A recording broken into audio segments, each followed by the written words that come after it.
It's 10 o'clock. Good evening. This is The World Tonight with Ritula Shah. David Cameron is in Algeria to discuss the threat posed by Islamist terrorists in West and North Africa. He says they've agreed a new partnership to tackle the problem.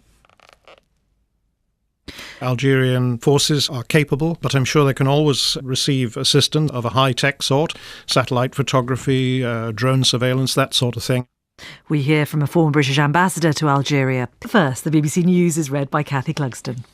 David Cameron, who's on an historic visit to Algeria, says the two countries have agreed a new partnership to combat the threat posed by Islamist terrorists. Mr Cameron's trip comes 2 weeks after more than 30 hostages, including up to 6 Britons, were killed by militants at a gas plant in the Algerian desert. The Prime Minister, who's being accompanied by the head of the intelligence service MI6, said he also wanted to boost cooperation on issues such as border and aviation security. Some MPs have expressed concern that the expansion of the government's support for the French-led operation in Mali will lead to Britain being dragged into a long-term conflict in the region. But speaking in Algiers, Mr Cameron denied this. We don't look at this region of the world and think that the answer is purely a military one. It isn't. What is required in countries like Mali, just as countries like Somalia on the other side of Africa, is that combination of a tough approach on security, aid, politics, settling grievances and problems, an intelligence approach that brings together all the things we need to do with countries in this neighbourhood to help them, to make them safer, but to make us safer too. French troops fighting Islamist militants in Mali say they've entered the northern town of Kidal, the last main rebel stronghold. The fighters, linked to Al-Qaeda, had held the town for the past 10 months, but they didn't put up any resistance and are said to have left the area before the French forces arrived. Thank you, Cathy. You're listening to The World Tonight with Ritula Shah. David Cameron, his National Security Advisor, Sir Kim Darroch, and the head of MI6, Sir John Sawers, arrived in Algeria this evening for talks on strengthening security cooperation, as well as on trade, investment and education. His visit is the first by a British Prime Minister since Algeria gained independence, more than half a century ago from France. It follows, of course, in the wake of the attack on the In Amenas gas plant earlier this month, in which some 37 foreigners and at least 10 Algerians died. Today, the Prime Minister laid a wreath in tribute to the workers killed at the site and explained why he'd come. What I want to do is work with the Algerian government and with other governments in the region to make sure that we do everything we can to combat terrorism in a way that is both tough and intelligent and uses everything we have at our disposal, which will make them safer, make us safer, make the world safer. The hostage crisis in Algeria took place as French forces arrived in Mali to take back the north of the country from Islamist rebels. At the time, David Cameron described North Africa as a magnet for Al-Qaeda terrorism and the focus of a new generational struggle against Islamic extremism. Graham Hand was Britain's ambassador to Algeria from 2002 to 2004. I asked him what Mr Cameron was likely to discuss today with the Algerian leadership. I think he'll be talking about greater security for British companies operating in Algeria, possibility of enhanced security, perhaps technical intelligence cooperation with the Algerian government, with President Bouteflika, I'm sure. But he'll also be seeking to ensure that nothing happens again as happened last time when he was not informed of what they were doing in advance of the gas plant in Amenas being stormed by the Algerian army. Do you think those events, specific events, will have strained relations then? Because arguably the Algerians could say this is something unfolding in our territory and we have every right to make the decisions on how it proceeds. Well, of course they do. Algeria is a sovereign country, but I think there are certain ways you do things, and to make the Prime Minister look ill-informed in front of Parliament, in front of the British people, is not a clever thing to have done. What have intelligence ties been like with Algeria in the recent past? Well, I can't go into any detail on that, but they certainly have been, shall we say, warm. Algeria is an important country in the war against terror. It's not going to be a new territory for our intelligence people. It is merely a question of establishing what more they can do to help. Do you think there will then be the possibility of more military ties, more intelligence ties? We know that the Americans, for instance, are going to be stationing surveillance drones in Niger, I think. Do you think there will be more deals like that? Yes, I believe they will. Of course, it depends in the case of Algeria what they want. Algerian forces are capable, but I'm sure they can always receive assistance of a high-tech sort, satellite photography, drone surveillance, that sort of thing. And I do hope that President Bouteflika will feel able to ask the Prime Minister for what help Britain can give.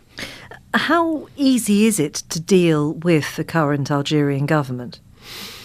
Well, it's not that easy, and the reasons are really historical. I mean, they fought a bitter 8-year civil war to free themselves from France. Ever since then, they've had a very checkered history. They tried a sort of socialist economic experiment. The net result of all of this has been that they're quite difficult, quite prickly. If you have a contract with them, they will negotiate your margins to wafer thinness, and I think the same goes politically. But I hope they will be convinced by the Prime Minister's open manner in offering them help. Obviously, Algeria it covers a vast physical area, and a great deal of the territory is desert, which is difficult to control and has porous borders. Is there an element to this visit which is window dressing? In truth, nobody can totally rein in the militants, and actually control is difficult. Is this as much about being seen to do something as actually being able to do something? No, I don't see it as window dressing. I think it's very necessary for the Prime Minister to be there. I believe there is help that can be given. The Algerian government has had every reason to exercise control over its desert regions, and it hasn't managed it for 20 years. So you may be right, but that is not a reason why the Prime Minister should not offer to help. One last question. One of the diplomatic solutions that's been raised in connection with Mali over the border has been this idea of negotiating with the Tuareg and reaching a settlement with the Tuareg, who for years have wanted some sort of territory they could call their own. If that were to happen, would Algeria necessarily object? Because it would obviously have some impact on them. Algeria would object. The Algerians have a very clear view about what's good for them, and I don't think that a Tuareg republic would be a comfortable neighbour for Algeria. Graham Hand, a former British ambassador to Algeria. Well, in Mali, the French-led forces have now taken the airport at the northern town of Kidal, the last main stronghold of Islamist rebels in the region. Latest reports suggest they haven't managed to enter the town itself because of a sandstorm, but it's believed the Al-Qaeda-linked fighters have left Kidal and are hiding in the surrounding mountains. Jeremy Keenan is a Tuareg expert at the School of Oriental and Asian Studies in London. He told me more about the various communities who live in northern Mali. Northern Mali is a very complex area from an ethnic point of view. Most people tend to just think of it as being, mostly Tuareg. It's not. We sort of strip the region down demographically. The Tuareg probably make up not much more than a third. There are lots of Arab groupings there and Arab tribes. And then as you go further south, there are a lot of black tribes. And the Tuareg themselves have these divisions within them. Then on top of all that lot, we've got the Islamists, who have mostly all come into the region in the last year. So I have to emphasize to everyone how complex this region is socially, politically and ethnically. And any sort of peace process has to be cognizant of that complexity. So if the French are to leave, which they say they will do, who would keep the peace if there is a peace to keep? Well, this is a very good question. The obvious answer is the Malian army. Well, that is virtually impossible. Firstly, the Malian army is fundamentally incompetent. But beyond that, it's been humiliated horribly in this region. And there is the very serious danger of reprisals against much of the population in the north, particularly the Tuareg, and also to the Arab population as well. And what about the other African forces? There are forces from ECOWAS, there are forces from the region more generally, other African Union forces. Yeah. There are problems here as well. If we take ECOWAS forces in general, there's a difficulty here because most of these are coming from countries which are Black Africa.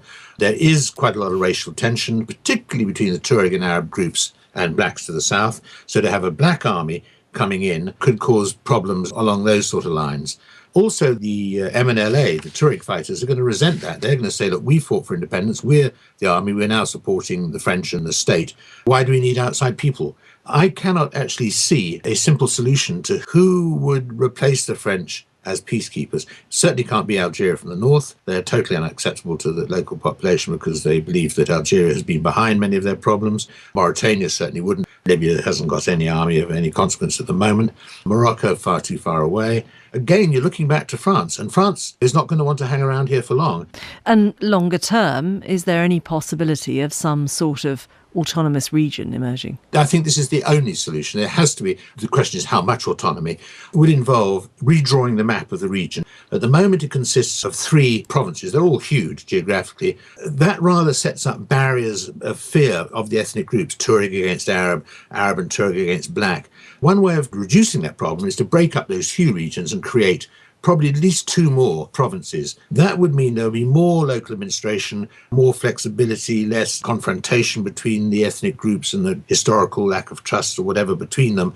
And I think it would be the obvious way to move forward, and then to perhaps group those into some sort of federal element which would have far greater degree of autonomy from Bamako. And Bamako has never looked after these areas. It's 1,000 kilometres away. It's never had the interest in the areas. It hasn't got the means. It hasn't got the capacity. And this would be one way of at least moving it possibly into a more positive sort of future. Jeremy Keenan there. That's The World Tonight. I'm Ruthala Shah. For now, from me and everyone on the programme, good night. Studio direction was by Nicola Relfast and the editor was Charles Geiger. In a moment, a penny